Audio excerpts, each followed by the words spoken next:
IA par jour, lettre d'IS2. Par une IA par jour. Deuxième lettre hashtag une IA par jour. Vous êtes 2 fois plus nombreux que la semaine dernière à la recevoir. Merci à toutes et tous. On garde cette semaine les mêmes parties, les publications de la semaine sur le site, le focus et les lectures de la semaine. Bonne lecture. Les publications de la semaine. PDF tout vidéo pour convertir vos PDF en vidéos personnalisées avec voix off, sous-titres et logos, le tout gratuitement et sans compte. https://www.pdf-to-video. Talkit pour apprendre l'anglais via des dialogues interactifs avec des avatars 3D, adaptés à votre niveau. https://www.pdf-to-toolkit. Funblock pour générer des idées et les organiser sur un tableau blanc.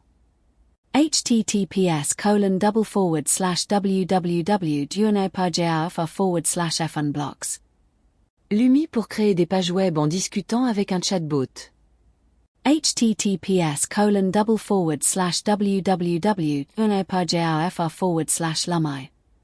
Aperçu un modèle de langage open source suisse, entraîné sur 40% de données non anglophones. https://www.pdf-to-apertus. Une en image pour générer ou améliorer des images en haute résolution, gratuit et open source. https://www.pdf-to-honeyyuan-image. Qwen 3 Next, un modèle de langage open source rapide et performant, optimisé pour le raisonnement long et multilingue. https://www.pdf-to-qwen-3-next. Le focus de la semaine. 3 articles pour le focus de la semaine, Aperçu, une en image et Qwen Next, qui mettent en lumière les sujets de l'open source mais aussi celui d'une géopolitique de l'IA.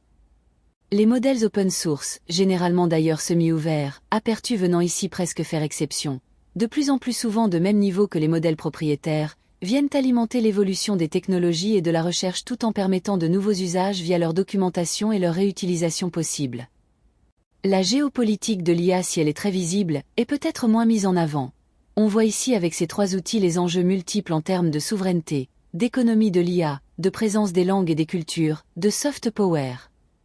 Le sujet avait été abordé dans un podcast de France Culture l'hiver dernier, l'intelligence artificielle, une arme géopolitique. N'hésitez pas à partager vos réflexions et vos lectures sur ces 2 sujets. Lu cette semaine. 3 articles et un bonus cette semaine. Un algorithme au pouvoir. L'Albanie vient de nommer une ministre générée par IA, article Numérama, qui vient à nouveau interroger nos relations humain-machine mais aussi le degré de délégation donné à la machine.